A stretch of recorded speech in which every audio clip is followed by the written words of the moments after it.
आज का अनमोल वचन 24 अक्टूबर 2025।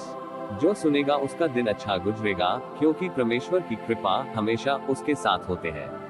Let's start. तूने उसे स्वर्गदूतों से कुछ ही कम किया। तूने उस पर महिमा और आदर का मुकुट रखा और उसे अपने हाथों के कामों पर अधिकार दिया। इब्रानियों 2:7।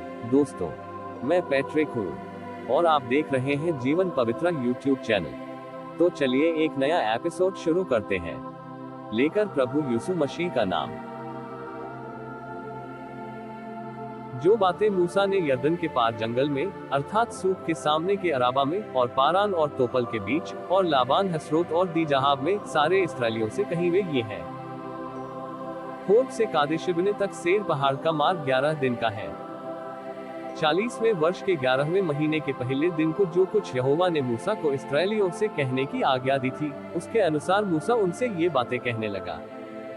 अर्थात जब मूसा ने एमोरियों के राजा हेशबोनवासी सीहोन और बाशान के राजा अश्तारोतवासी उग को अद्रेई में मार डाला, उसके बाद यरदन के पार मोआब देश में वह व्यवस्था का विवरण यूं करने लगा कि हमारे परमेश्वर यहोवा ने होर के पास हमसे कहा था कि तुम लोगों को इस पहाड़ के पास रहते हुए बहुत दिन हो गए हैं, इसलिए आप यहोवा से कूच करो और एमोरियों के पहाड़ी देश को, और क्या अराबा में, क्या पहाड़ों में, क्या नीचे के देश में, क्या दक्षिण देश में, क्या समुद्र के तीर पर जितने लोग एमोरियों के पास रहते हैं उनके देश को, अर्थात लबानोन पर्वत तक और परात नाम महान तक रहने वाले कनानियों के देश को भी चले जाओ।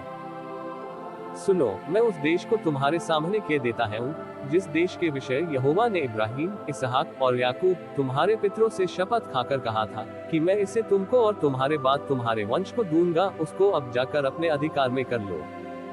फिर उसी समय मैंने तुमसे कहा कि मैं तुम्हारा भार अकेला नहीं सह सकता, क्योंकि तुम्हारे परमेश्वर यहोवा ने तुमको यहाँ तक बढ़ाया है कि तुम गिनती में आज आकाश के तारों के समान हो गए हो।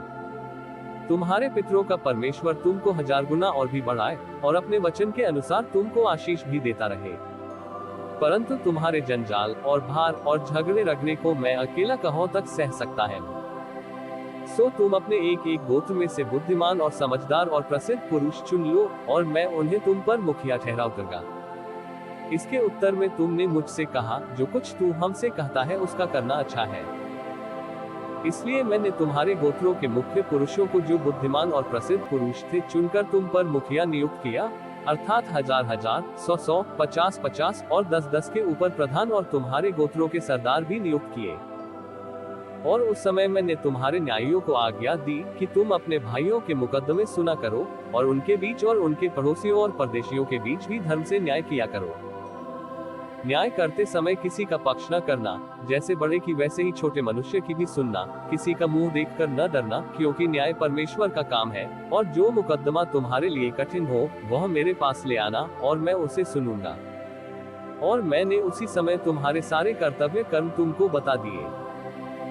और हम होर से कूच करके अपने परमेश्वर यहोवा की आज्ञा के अनुसार उस सारे बड़े और भयानक जंगल में होकर चले, जिसे तुमने एमोरियों के पहाड़ी देश के मार्ग में देखा, और हम कादेशिबने तक आए। वहां मैंने तुमसे कहा, तुम एमोरियों के पहाड़ी देश तक आ गए हो, जिसको हमारा परमेश्वर यहोवा हमें देता है। देखो, उस देश को तुम्हारा परमेश्वर यहोवा तुम्हारे सामने किए देता है, इसलिए अपने पितरों के परमेश्वर यहोवा के वचन के अनुसार उस पर चढ़ो और उसे अपने अधिकार में ले लो, न तो तुम डरो और न तुम्हारा मन कच्चा हो। और तुम सब मेरे पास आकर कहने लगे, हम अपने आगे पुरुषों को भेज देंगे, जो उस देश का पता लगाकर हमको ये संदेश दें कि कौन सा मार्ग होकर चलना होगा और किस किस नगर में प्रवेश करना पड़ेगा। इस बात से प्रसन्न होकर मैंने तुम में से 12 पुरुष, अर्थात गोत्र पीछे एक पुरुष चुन लिया, और वे पहाड़ पर चढ़ गए और एशिकोल नाम नाले को पहुंचकर उस देश का भेद लिया, और उस देश के फलों में से कुछ हाथ में लेकर हमारे पास आए, और हमको ये संदेश दिया कि जो देश हमारा परमेश्वर यहोवा हमें देता है वह अच्छा है।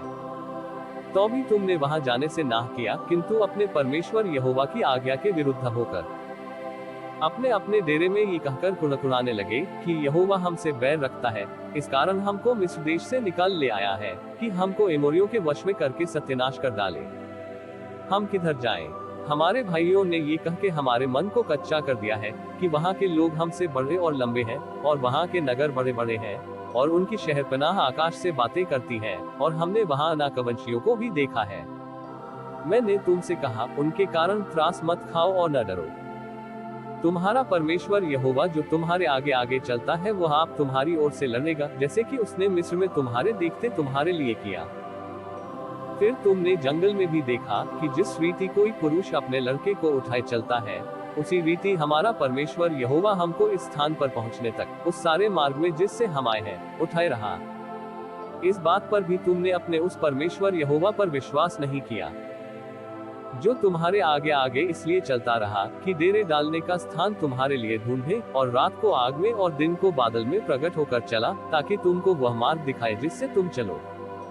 परंतु तुम्हारी वे बातें सुनकर यहोवा का कोप भड़क उठा, और उसने ये शपथ खाई कि निश्चय इस बुरी पीढ़ी के मनुष्यों में से एक भी उस अच्छे देश को देखने ना पाएगा, जिसे मैंने उनके पितरों को देने की शपथ खाई थी।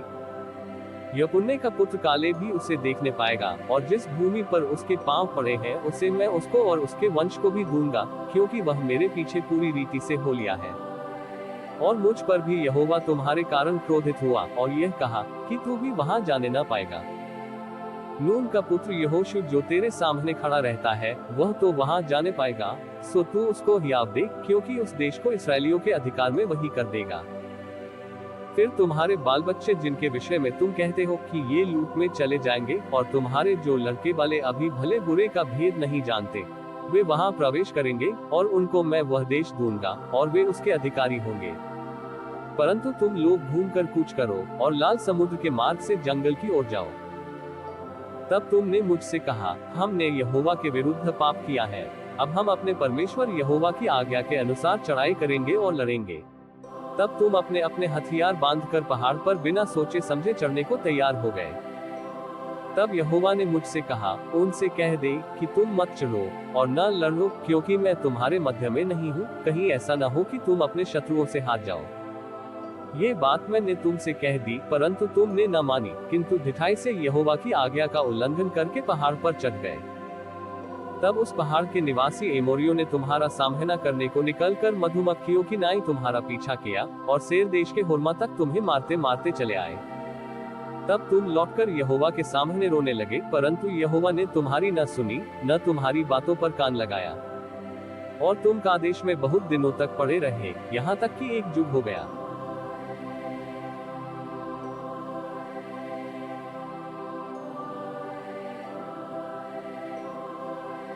अगर आपको ये अनमोल वचन अच्छा लगा तो आप हमारे YouTube चैनल को लाइक करें, शेयर करें और सब्सक्राइब जरूर करें, ताकि आपके लिए हम रोज ऐसे ही वचन लेकर आते रहेंगे। धन्यवाद। जय यीशु।